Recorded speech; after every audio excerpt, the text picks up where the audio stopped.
welcome back to the channel. I'm Mike with Northwest School of Fly Fishing, the old fish hobo. It's winter. And we fish in the winter. Fly fishermen, we fish in the winter. The hardy ones do, certainly I do. And winter is a time when the midge is the king of the river. Some studies show that 98% of what a trout eats during the winter are midges. And I can believe that. A lot of these studies, you never know. I mean, they do a study on this river, they do a study on that river, and it doesn't really pertain to the river I'm fishing.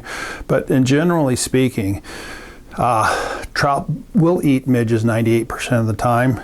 It's certainly my belief. And the reason is because the midge is the only aquatic insect that can actually hatch and emerge and lay eggs 365 days of the year. So during the wintertime, it's the only active aquatic insect on the river. And as fly fishermen, what we try to do is catch trout using fur, feather, and pieces of steel hooks to do the job. And on the surface anyway, and on the bottom, when we're fly fishing, we want to be using the midge both as a subsurface way to fish, and certainly on the surface, because that's what fish are doing. So in the wintertime, you need to be prepared to have a good selection of midges on you. I mean, lots of them. He who dives with the most flies wins. It certainly pertains to wintertime fly fishing. So if 98% of what a trout eats during the wintertime are midges, we need to talk a little bit about that. So during a midge hatch, or when we see a hatch, a lot of times on many rivers, you're going to see active fish feeding at the surface. You're going to see the little bloops and the little bloops. You may see fins come out of the water and tails, and it can last a long time. And that's a good sign that that's a midge hatch. Now that can confuse a lot of people, because what you don't see on the water are in many cases, you don't see on the water are midge adults floating around. Oh, there's midges. Consequently, you don't see any midges on the water, but yet trout are rising, and you say to yourself, what are these fish eating? I can't see what they're eating. What are they eating? Well, if it's winter, most of the time they're eating midges. And that may confuse some folks because I can't see what they're eating. But the reality is that they are eating midges, and they're eating midges right under the meniscus, or the mirror, right under the surface. And why are there no adults on the water?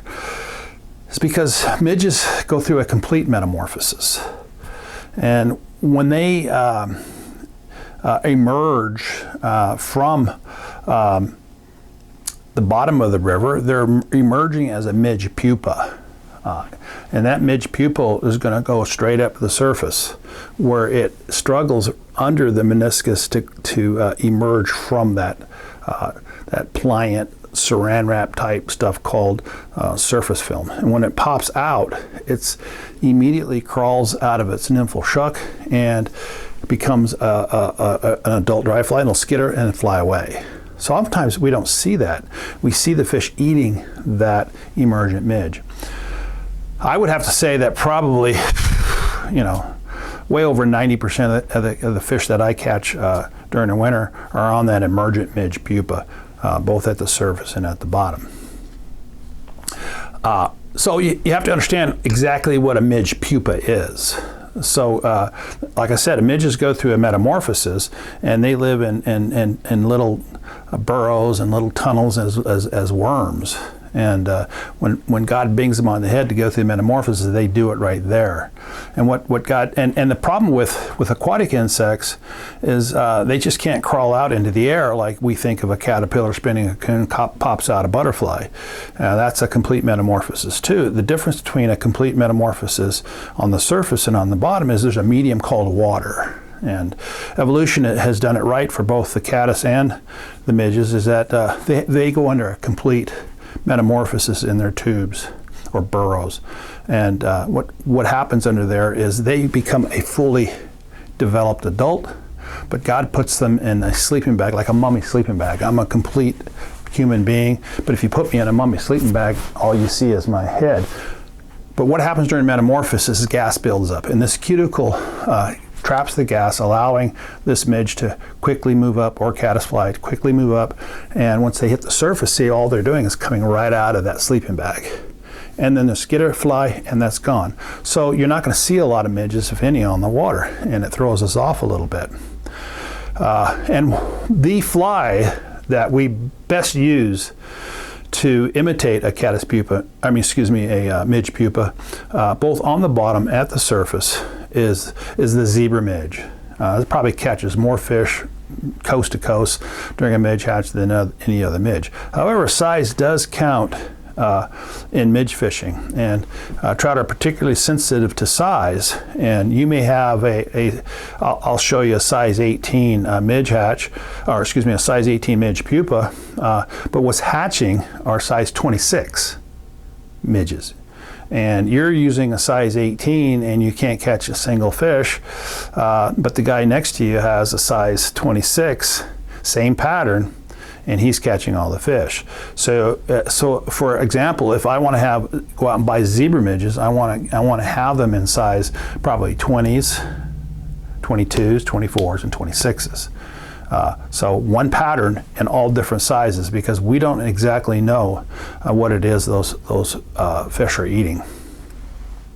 So I would use probably a size 18 to 20 when I'm nymphing. But at the surface, it's the same pupa on the bottom as it is at the surface. At the surface, I want to make sure that that's a little smaller at the surface. So how would I know what size to use? Well, I can seine the water. You go to Home Depot or Lowe's, and you can buy these paint scenes for buckets, and you buy one, you can put it over your net, and you can actually seine the water. I've done it many times, and I can actually see, or if you get lucky enough to catch a fish, you can actually pump their stomach and see the size. So size does count. However, what you see a lot in fly shops and in box stores is lots of different midges in there, but a lot of them have beads on them. I stay away from beaded nymphs because their only purpose is to nymph fish. You can't put a bead on the surface film, it'll sink. You put a chrome bead on a midge at the surface, it's going to sink, and that's not going to do you any good. So I use unbeaded midges because I can use them at the surface and I can use them on the bottom. I can use them for the same purpose that I use a beaded midge pupa, a beaded zebra midge, so to speak. But I can only use beads when I'm nymphing. I can't take that same fly, that same pattern, and cast it on the surface and have it float in the surface film. It's going to go down like this. So consequently, we don't see these midges going like this to the surface. They're going like this to the trout. As they work their way up the surface, they're going through the current. But trout have learned, because they have a capability to learn, is that all these midges get trapped in the surface film, or what we call the meniscus. And they just rise up and just take them. They're trapped, they're going nowhere, and they're coming right at me, and I'm doing it. So size does count. You should have different patterns and different sizes, and probably I would venture to say that probably 98% of my midge selection are all in the midge pupa section, and I have probably 100 or so just in the dry fly section, because oftentimes you will have an egg laying event. You'll have midges, adult midges all over the water, and what they're eating are these egg laying midges, and you can't throw a pupa out there and catch them. And it can be confusing. Sometimes you have a midge hatch and an egg laying event going on. So figure that one out on the water sometimes. So that's the whole key about winter fly fishing is you should be nymphing, and you should be dry fly fishing to rising fish with emergent midge pupas or some sort of a midge emerger. Coming up in winter, I'm going to be posting a 6-volume series that I've done on a seminar on winter midge fishing. Keep your eyes open for that. I would ask you to subscribe if you like this kind of information. We are a school of fly fishing, and take you down the road to some of these things that we do and some information in fly fishing. Please subscribe, and hopefully I'll see you on the river.